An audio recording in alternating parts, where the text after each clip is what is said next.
ओम श्री साईनाथाय नमः। श्री साई सच्चरित्र अध्याय 13। अन्य कई लीलाएं रोग निवारण भीमाजी पाटिल, बाला गणपत दर्जी, बापू साहेब बूटी, अलंती स्वामी, काका महाजनी, हरदा के दत्तोपंत। माया की अवेद्य शक्ति। बाबा के शब्द सदैव संक्षिप्त, अर्थपूर्ण, गूढ़ और विद्वतापूर्ण तथा इस समतोल रहते थे। वे सदा निश्चिंत और निर्भय रहते थे। उनका कथन था कि मैं फकीर हूँ, ना तो मेरी स्त्री ही है और ना घर द्वार ही। सब चिंताओं को त्याग कर मैं एक ही स्थान पर रहता हूँ। फिर भी माया मुझे कष्ट पहुँचाया करती है। मैं स्वयं को तो भूल चुका हूँ, परंतु माया को कदापि नहीं भूल सकता, क्योंकि वह मुझे अपने चक्कर में फंसा लेती है। श्री हरि की ये माया ब्रह्मा आदि को भी नहीं छोड़ती। फिर मुझ जैसा फकीर का तो कहना ही क्या।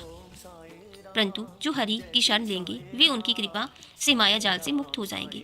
इस प्रकार बाबा ने माया की शक्ति का परिचय दिया। भगवान श्री कृष्ण भगवत में उद्धव से कहते हैं कि संत मेरे जीवित स्वरूप हैं, और बाबा का भी कहना ही क्या था कि वे भाग्यशाली जिनके समस्त पाप नष्ट हो गए हों, और वे ही मेरी उपासना की ओर अक्सर होते हैं। यदि तुम केवल साईं साईं का ही स्मरण करोगे तो मैं तुम्हें भवसागर से पार उतार दूंगा। इन शब्दों पर विश्वास करो, तुम्हें अवश्य लाभ होगा। मेरी पूजा के निमित्त कोई सामग्री या अष्टांग योग का की भी आवश्यकता नहीं।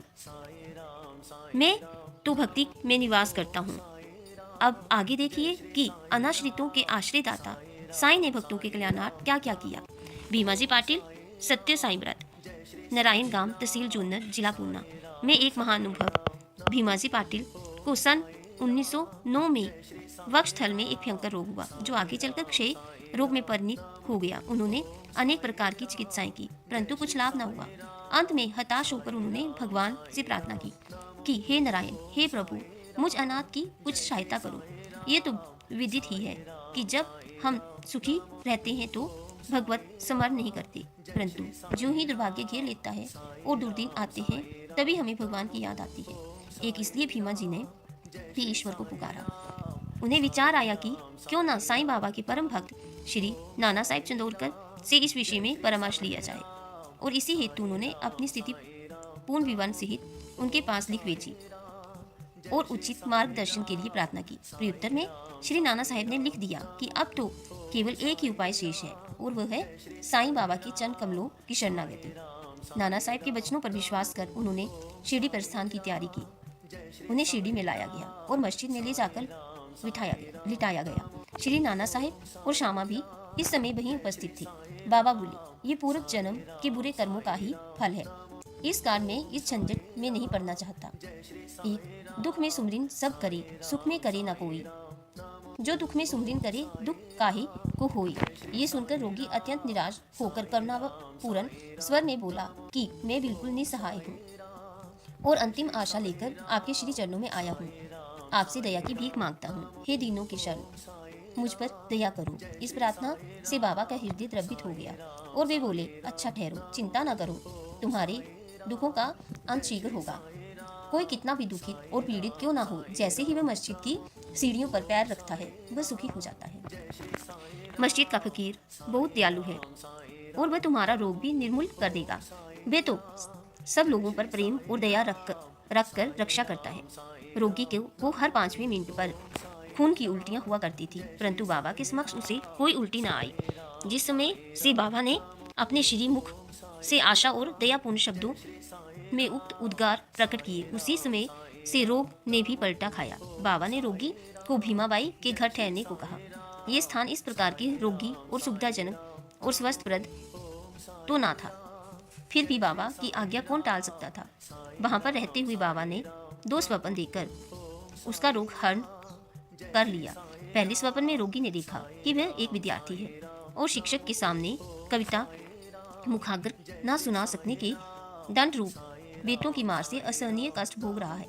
दूसरे स्वप्न में उसने देखा कि कोई हृदय पर नीचे से ऊपर और ऊपर से नीचे की ओर पत्थर घुमा रहा है, जिससे उसे असह पीड़ा हो रही है। स्वप्न में इस प्रकार कष्ट पाकर वह स्वस्थ हो गया और घर लौट आया। वह कभी कभी शिरडी आता और साईं बाबा की दया का स्मरण कर साष्टांग प्रणाम करता रहता। बाबा अपने भक्तों से किसी वस्तु की आशा न रखते थे। वे तो केवल स्मरण, दृढ़ निष्ठा और भक्ति के भूखे थे। महाराष्ट्र के लोग प्रतिपक्ष या प्रतिमा सदैव सत्यनारायण का व्रत किया करते थे, परंतु अपने गांव पहुंचने पर भीमाजी पाटिल ने सत्यनारायण व्रत के स्थान पर एक नया ही सत्य साई व्रत प्रारंभ कर दिया। बाबा बाला गणपत दर्जी, एक दूसरे भक्त जिनका नाम बाला गणपत दर्जी था, एक समय जीर्ण ज्वर से पीड़ित हुए। उन्होंने सब प्रकार की दवाइयां और काढ़े लिए, परंतु इनसे कोई लाभ न हुआ। वह ज्वर तिल मात्र भी न घटा। तो वे शिरडी दौड़े आए और बाबा के श्री चरणों की शरण ली। बाबा ने उन्हें विचित्र आदेश दिया, लक्ष्मी मंदिर के पास जाकर एक काले कुत्ते को थोड़ा सा दही और चावल खिलाओ। वे समझ न सके कि इस आदेश का पालन कैसे करें। घर पहुंचकर चावल और दही लेकर वे लक्ष्मी मंदिर पहुंचे, जहां उन्होंने एक काला कुत्ता पूंछ हिलाते हुए देखा। उन्होंने वह चावल और दही कुत्ते के सामने रख दिया, जिसे वह तुरंत ही खा गया।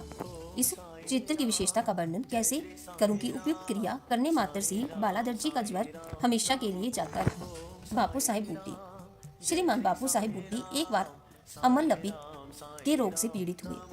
उनकी अलमारी में अनेक औषधियां थी, परंतु कोई भी गुणकारी न हो रही थी। बापू साहिब अमल लपित के कारण अति दुर्लभ हो गई और उनकी स्थिति इतनी गंभीर हो गई कि वे अब मस्जिद में जाकर बाबा के दर्शन करने में भी असमर्थ थे। बाबा ने उन्हें बुलाकर अपने सम्मुख बिठाया और बोले, सावधान, अब तुम्हें दस्त ना लगेंगे। तुम उंगली उठाकर फिर कहने लगे, अपनी उंगली उठाकर फिर कहने लगे, उल्टियां भी वशी रुक जाएंगी। बाबा ने ऐसी कृपा की कि रोग समूल नष्ट हो गया और बूटी साहिब पूर्ण स्वस्थ हो गए। एक अन्य अवसर पर भी बेहज्जा से पीड़ित हो गए।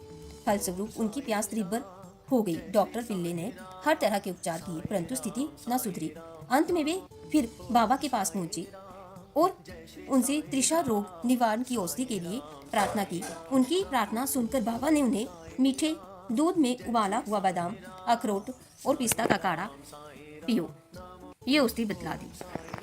दूसरा डॉक्टर या हकीम बाबा की बतलाई हुई इस औषधि को प्राण घातक ही समझता, परंतु बाबा की आज्ञा का पालन करने से ये रोग नाशक सिद्ध हुई और आश्चर्य की बात है कि रोग समूल नष्ट हो गया।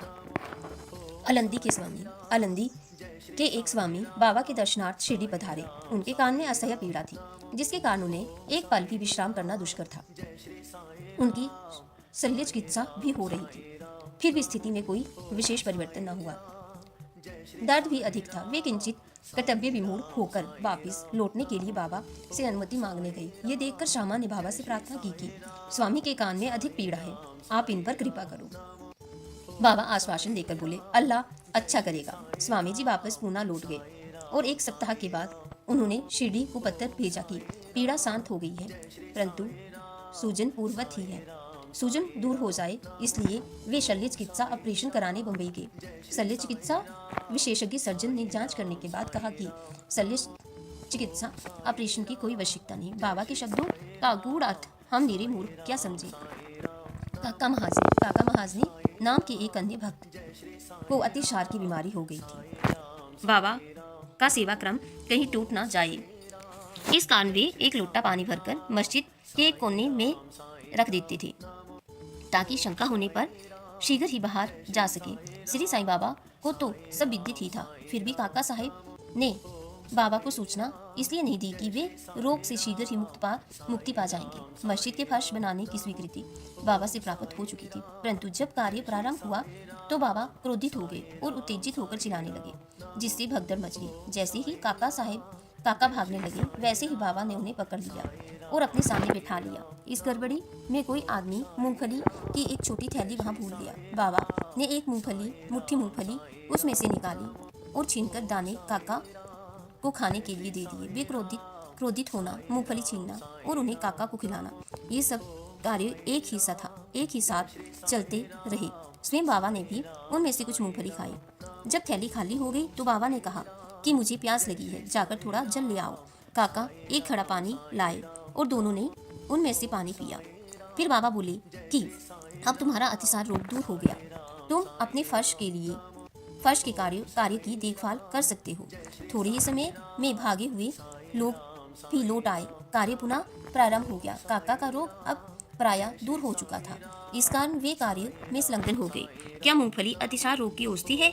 इसका उत्तर कौन दे, क्योंकि वर्तमान चिकित्सक प्रणाली के अनुसार तो मूंगफली से अतिसार में वृद्धि होती है, ना कि मुक्ति। इस विषय में सदैव की भांति बाबा के श्री वचन ही औषधि स्वरूप थे। हरदा के दत्तोपंत। हरदा के एक सज्जन जिनका नाम श्री दत्तोपंत था, 14 वर्ष से उदर रोग से पीड़ित थे। किसी भी औषधि से उन्हें लाभ न हुआ। अचानक ही कहीं से बाबा की कीर्ति उनके कानों में पड़ी और उनकी दृष्टि मात्र से ही रोगी स्वस्थ हो जाते हैं। अतः वे भाग कर शिरडी आए और बाबा के चरणों की शरण ली। बाबा ने प्रेम दृष्टि से उनकी ओर देखकर आशीर्वाद देकर अपना वर्ध हस्त उनके मस्तक पर रखा। आशीष और उदी प्राप्त कर वे स्वस्थ हो गए और भविष्य में उन्हें फिर कोई पीड़ा न हुई। इसी तरह निम्नलिखित 3 चमत्कार इस अध्याय के अंत में टिप्पणी में दिए गए हैं। 1. माधवराव देश पांडे बवासीर रोग से पीड़ित थे। बाबा की आज्ञा अनुसार सोनमुखी का काढ़ा सेवन करने से वे निरोग हो गए। 2 वर्ष पश्चात उन्हें पुनः वह पीड़ा उत्पन्न हुई। बाबा से बिना परामर्श लिए वे उसी काढ़े का सेवन करने लगे। परिणाम ये हुआ कि रोग अधिक बढ़ गया, परंतु बाद में बाबा की कृपा से शीघ्र ही ठीक हो गए। 2.